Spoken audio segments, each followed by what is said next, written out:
Syria is not just another part of the world of Islam.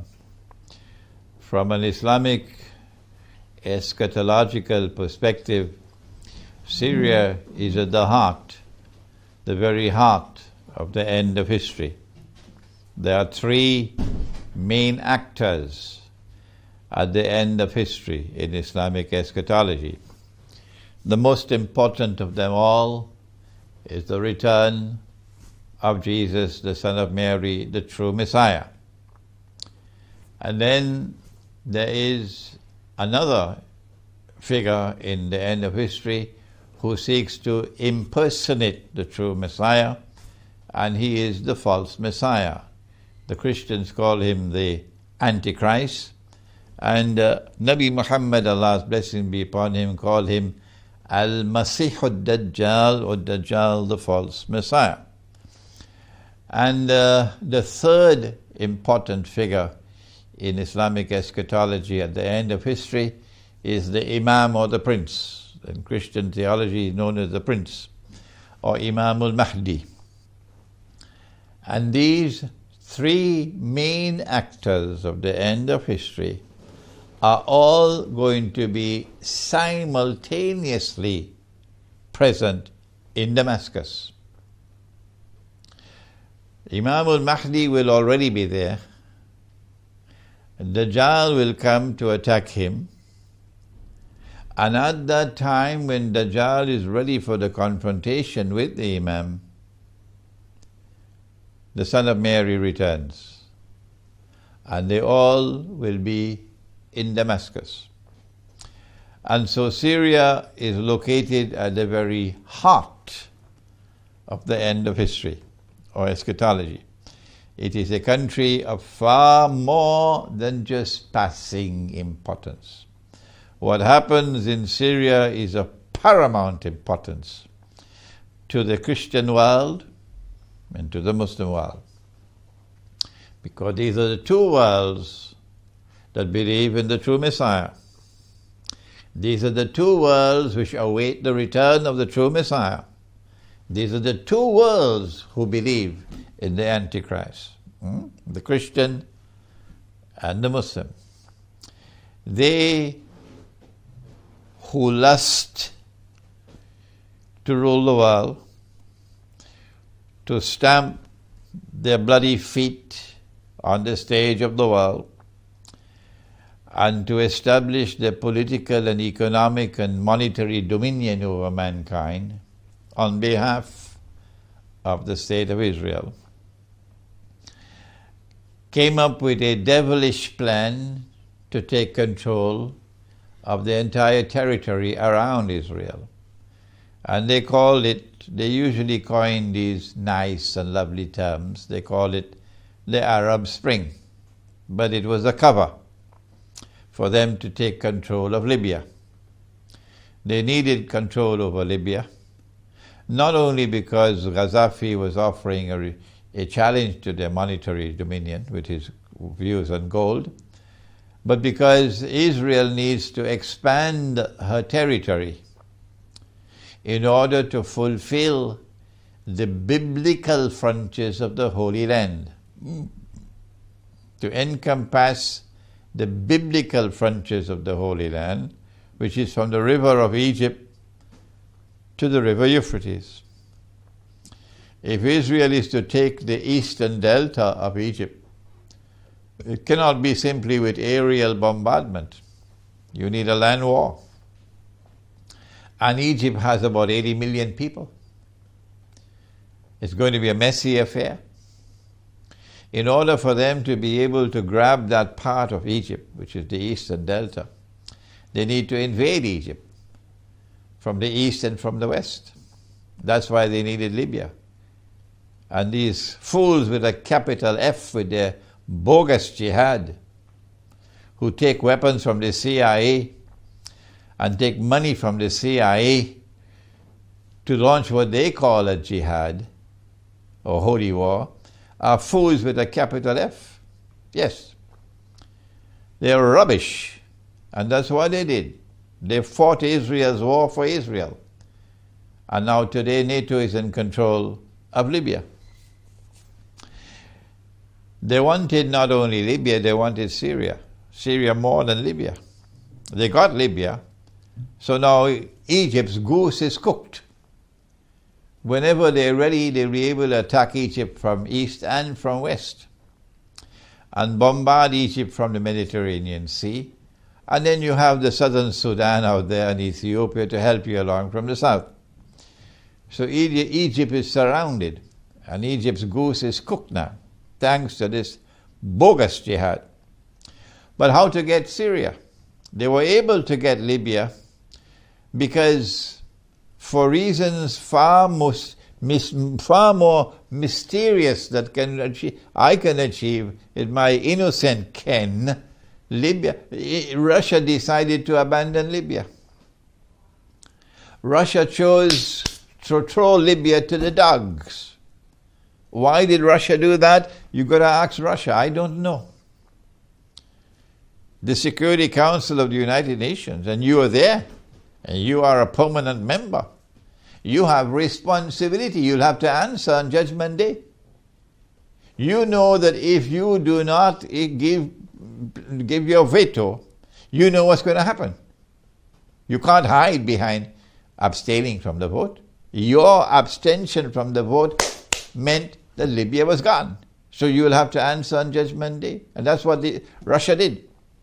I don't know why Russia acted in this way, but now Libya is gone. If Russia had vetoed the resolution, then the Libyan armed forces would still have been there today, struggling against this bogus jihad.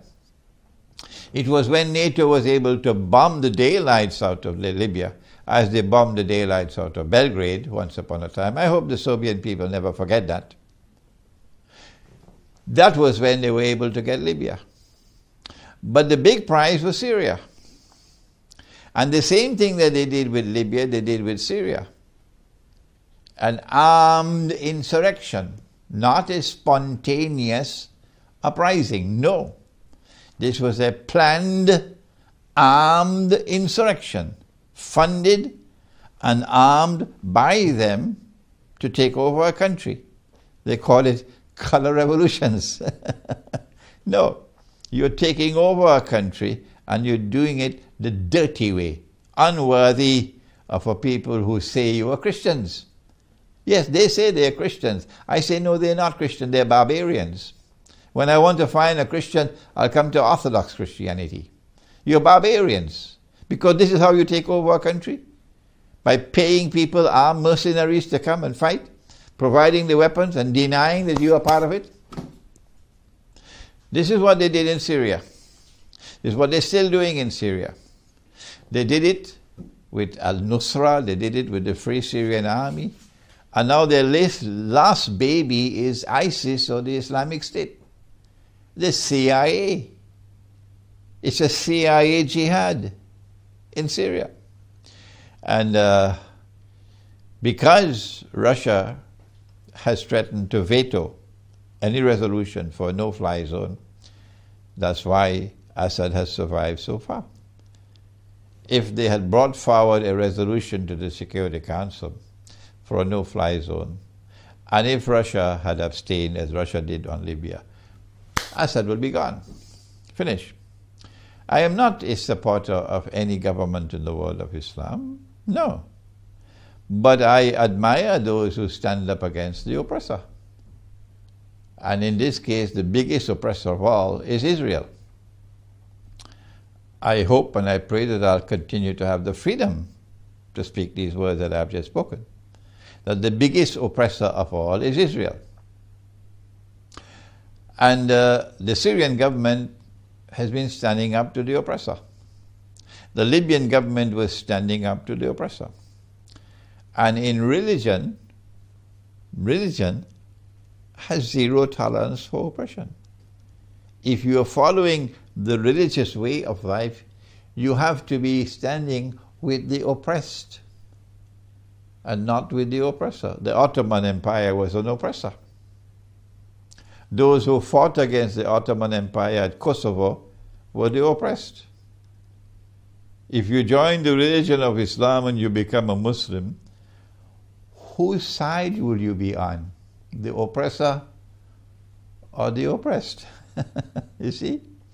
So in Syria, you have a government which was standing up to the oppressor. And now you launch a jihad in Syria, and you say that this is an authentic jihad against a government standing up against the oppressor. Why didn't you launch the jihad in Saudi Arabia, where you have a government which is in the hand and in the glove of the oppressor, supporting the oppressor? Why didn't you do it there? Why didn't you do it in Jordan, where you have a government that's a client state of the oppressor? Why do you do it in Syria? Why do it in Libya? I'm not a fool. You have done it in Syria and you've done it in Libya because you're acting on behalf of the oppressor, to get rid of governments which are standing up to the oppressor. And now we have reached that moment in history where a Christian people have stood up to support the government of Syria and to save Syria from becoming another Libya. And we are proud, very proud, of Christian Russia. Christian Russia has now entered into Syria militarily, and I don't think it is possible for Christian Russia to back out of Syria. No. And so the world is going to witness now a confrontation between the oppressor and the champions of the oppressed. It's going to be nuclear war. And we are not afraid to die. And that's all I have to say. We are not afraid to die.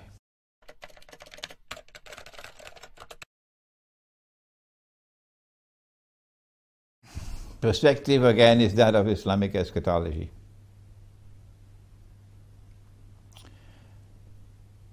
And as a consequence,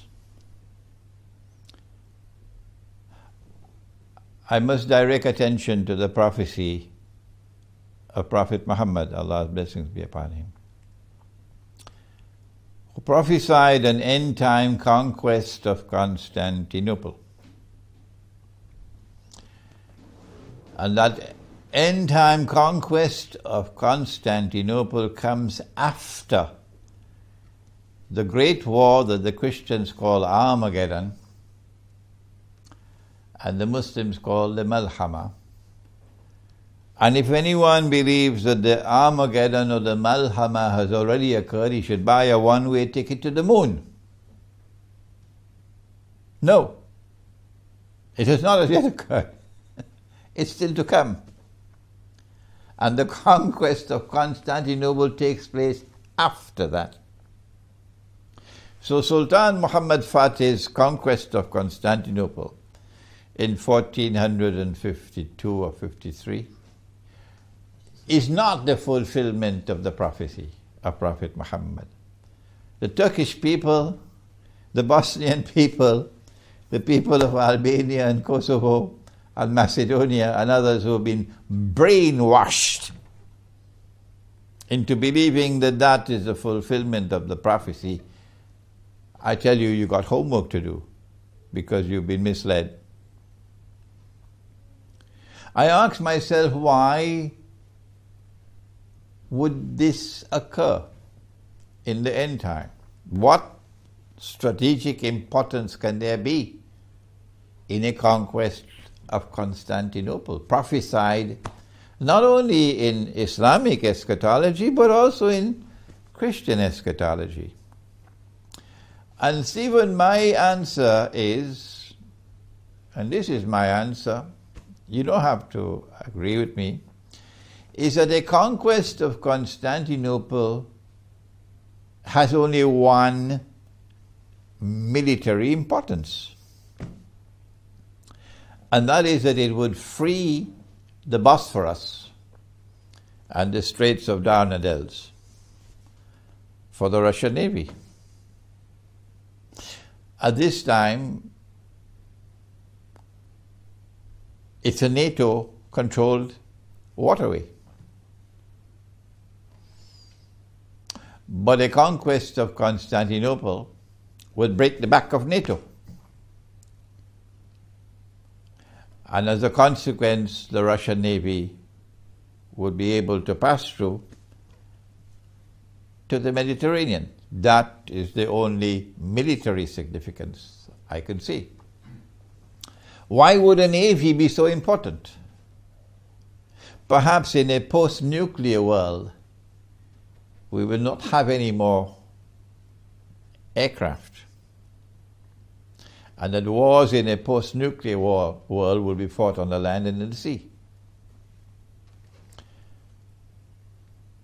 If this is going to be the reason for the conquest of Constantinople, then Crimea assumes an importance unparalleled. Because Crimea is the warm water port of the Russian Navy. My eschatological analysis is that the mastermind who wants to rule the world from Jerusalem already knew this.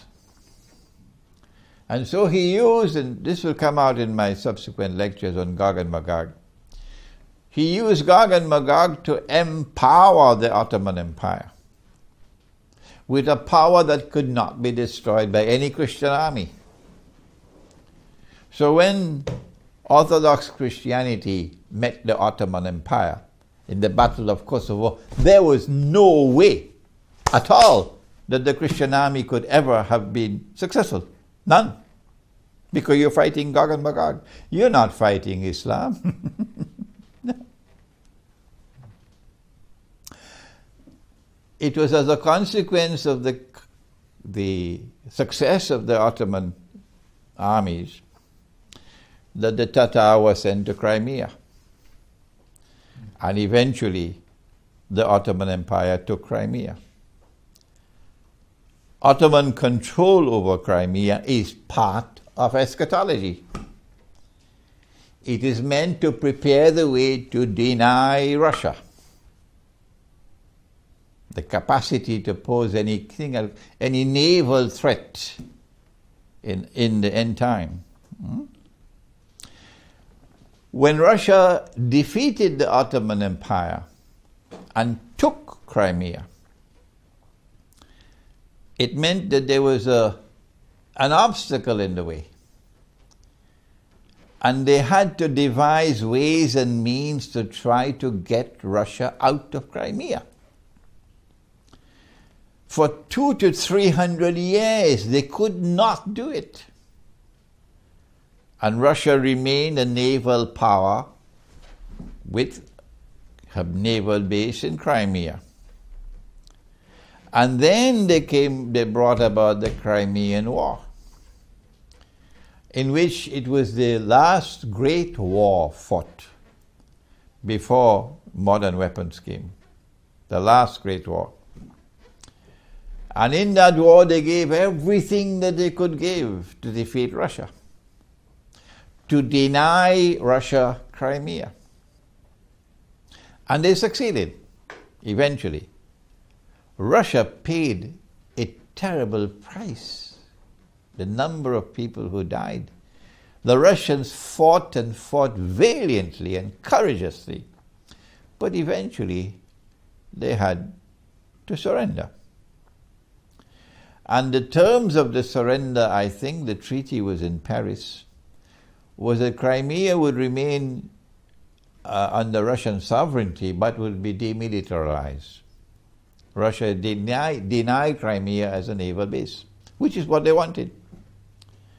But they planned their plan, and the Lord God plans his plans, and I think it was within 7 or 9 years, and Russia was able to turn the tables and get back Crimea as a naval port. So then they had to devise yet another scheme to deny Russia Crimea. And that scheme was the Bolshevik Revolution, 1917, and the Soviet Union. And when the Soviet Union came into being, then Ukraine was born, There was no Ukraine before. And in 1953,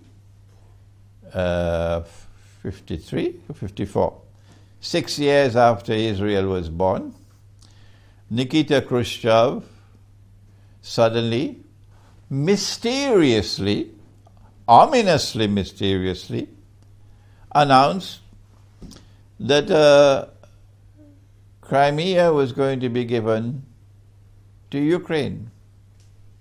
He never consulted the Russian people. He never got their permission.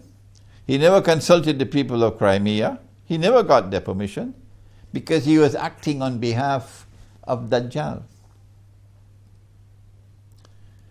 And once Crimea was given to Ukraine, the next step was to dismember the Soviet Union, and Crimea would emerge as an independent state.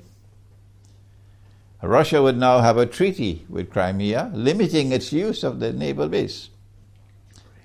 Yes, Ukraine would now become an independent state, and Ukraine would have a treaty with Russia limiting the use of the naval base. And then the next step after that would be, with Ukraine as an independent state, for Ukraine to become a member of NATO, and then Russia's goose is cooked. If Ukraine becomes a member of NATO and Crimea belongs to Ukraine, Russia's goose is cooked. But they planned their plan, and the Lord God planned his plans. And when they had the bogus color revolution in Kiev, within 2 weeks, Crimea was back where it belonged in the first place, to Russia. As soon as Russia regained Crimea, Russia is in nuclear power. Russia is able to project nuclear power around the Black Sea. And the geostrategic implications were enormous. And so this is why I've said the Zionist movement suffered its greatest loss in its entire history. From the day the Zionist movement was established in Basel in 1897 to this day, the greatest loss that the Zionist movement has ever suffered was the loss of Crimea. And so the events in Ukraine are to be understood from our eschatological perspective as directed primarily to the importance of Crimea and Russia's role in the end times to be the naval power in a post-nuclear world. Now that Russia has regained Crimea, the pieces are already in place, the nuclear war is coming, and we know what's going to happen after that.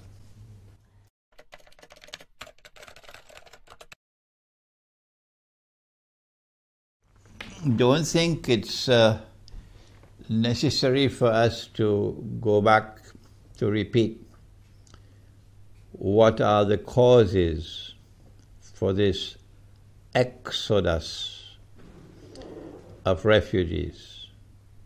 It's well known. Amongst them is the armed insurrection in Syria.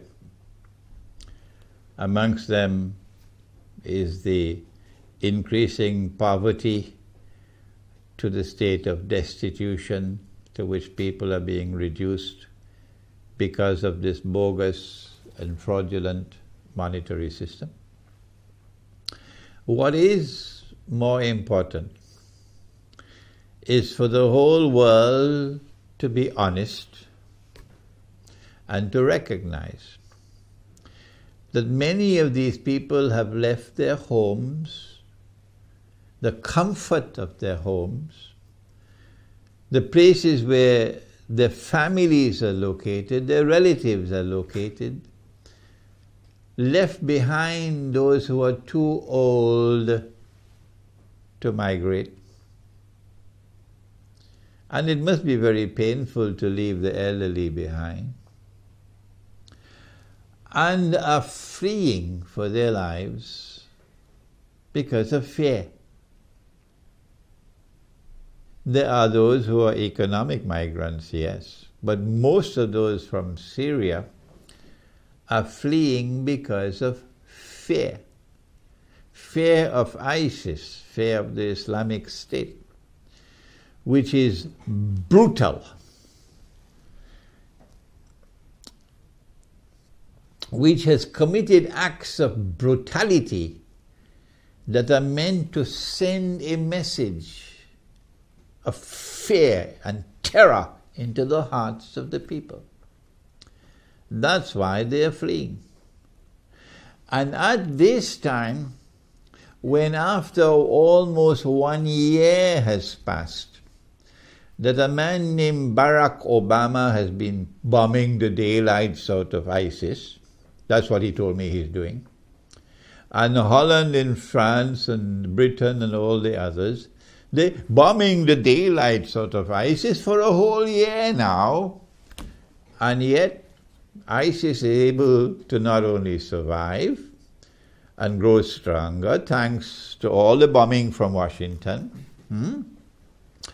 but ISIS is able to increase its terror, its psychological warfare. I say that intelligent people, sensible people would welcome Russia's intervention. Sensible and intelligent people who have not been brainwashed by CNN and company would welcome Russia's intervention to see whether they could succeed where the others have failed and failed miserably. To stop this terror. If Russia can be successful in removing this cause of terror in the hearts of people, then it should not be difficult for the German people to understand and to anticipate that the people who fled their homes would want to go back home. And Germany would not have to keep 1 million refugees forever. The German people, therefore, I can't, of course, expect the German government to understand. They're beyond understanding, but the German people will understand that if the Russians are successful in the military intervention, it will solve Germany's problem. It will solve the problem of all of Europe, which is inundated with refugees, because these people will much prefer to go back home. If security can be restored and ISIS can be removed.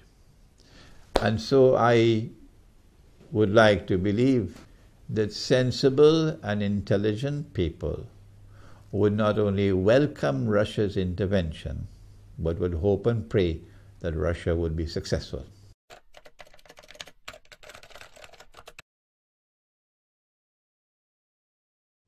Number one, I don't think that Russia wants nuclear war. Number two, I don't think that NATO wants nuclear war. And so both of these nuclear powers, I believe, would try to ensure that they don't get into each other's way in such a way as would provoke nuclear war. Russia indeed called for talks with the United States in order to avoid such a clash that could lead to nuclear war. But there are those who do want nuclear war. They lust for nuclear war. The reason why they want nuclear war is because nuclear war would eliminate these two nuclear powers. Nuclear war will not only eliminate these two main actors on the stage of the world, the Russian alliance and the American alliance, but nuclear war will essentially devastate modern Western civilization. There'll be nothing left of North America and nothing left of Europe. Nobody would want to live in that part of the world, really, after nuclear war. One nuclear weapon was dropped on Hiroshima, and 300,000 people were killed. and so too in Nagasaki.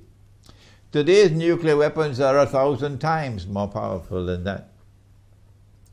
Can you imagine what is going to be the state of Europe and North America when thousands of nuclear weapons explode? Because once the nuclear war starts, there's nothing that can stop it until it reaches its climax with all nuclear weapons used. It's going to be a fight to the finish. And there are those who want nuclear war. How will they get nuclear war? The same way they got 9/11. That's right, with a false flag. I expect it will be the mother of all false flags. So something that will be an attack on the Russian troops and blame the Americans, an attack on NATO and blame the Russians. They are masters of that. They're masters of the art of deception, the Israeli Mossad. When that nuclear war does take place, of course, most of mankind would die. What is left, the rump of the world, would be manageable for Israel to succeed the United States and for Pax Judaica to replace Pax Americana. And when Pax Judaica replaces Pax Americana, only then can a man stand up in Jerusalem and declare, I am the Messiah. But you and I, the Orthodox Christian and the Muslim, would know he's not going to be the Messiah. He's going to be the false Messiah, the Antichrist. The true Messiah, of course, being the son of the Virgin Mary. So they want nuclear war. And I'm afraid that they will get nuclear war because our prophet has prophesied it. He said that there'll be a war in which 99 out of every 100 of the combatants will be killed. That is in Sahih Bukhari, yes.